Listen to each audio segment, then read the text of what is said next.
Kalau aku pejam mata menyentuh material body phone ni, rasa macam iPhone yang latest. Tak cukup dengan tu, dekat bahagian tepi pun ada kamera control ataupun kamera gesture lah. Tapi memandangkan aku ni seorang yang tak mudah dikencing, Honor 600 Lite dah pun masuk dekat Malaysia. Jadi jom aku ceritakan pasal phone ni. Kita nak tengok ada apa dalam kotak. Ada adapter 45W, lubang USB dan juga kabel USB Type-C 1 meter. Ada casing jernih, okey, tapi sedikit macam smoke, ada gelap sikit. Dan yang paling penting sekali adalah Honor 600 Lite warna gold dekat tangan aku ni. Okey, material body dia macam aku cakap tadi, seakan-akan iPhone yang latest. Okey, dia punya matte warna gold, warna pun cantik. Lepas tu dia ada dua lubang kamera dan dekat bahagian sini adalah ring flash dia, ada tulis 108 megapiksel. Okey, kamera bump sedikit rendah je, tak tinggi sangat. Lepas tu material body dia pun kiri kanan kan. Okey, memang nampak hampir sebiji macam iPhone. Okey, lepas tu ada line-line ni kan.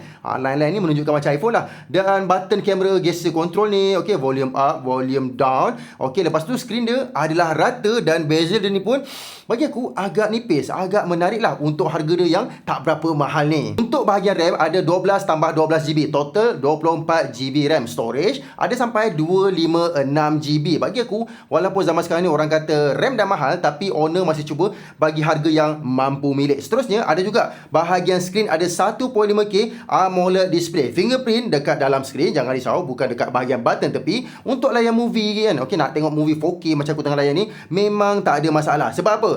Selain daripada AMOLED, dia punya bezel ni memang agak nipis. Jadi nampak premium lah bila layan movie ke, kalau nak main game ke. Okey, main game pun sedap juga sebab nak menekan dengan skrin rata ni memang jadi tak ada masalah lah. Okey, kamera bump dia pun rendah. Untuk bahagian game, okey, sebelum aku terlupa, chipset dia menggunakan MediaTek Dimensity 7100 Elite. Antutu benchmark aku dapat sampai 800 lebih. Bagi aku untuk sebuah phone ataupun sebiji phone yang bukan phone gaming, 800,000 Antutu benchmark ni dah cukup sangat bagi aku. Untuk bahagian kamera pula, walaupun button kamera control ada ultra wide, ada sedikit zoom, tapi aku cakap terus terang lah, korang jangan nak compare dengan phone yang harga atas 2,000, atas 3,000. Sebab phone ni mampu milik 1,000 lebih sahaja. Tapi yang paling menarik sebenarnya adalah dekat bahagian editing dia, iaitu AI editing. Bagi aku, Honor cubalah untuk masukkan AI yang daripada phone-phone yang mahal tu ke dalam phone yang harga 1,000 lebih. Ini pun dah cukup membantu sebenarnya. Yang paling penting sekali, bahagian kelasakan. Okey, IP rating dia hanyalah ada sampai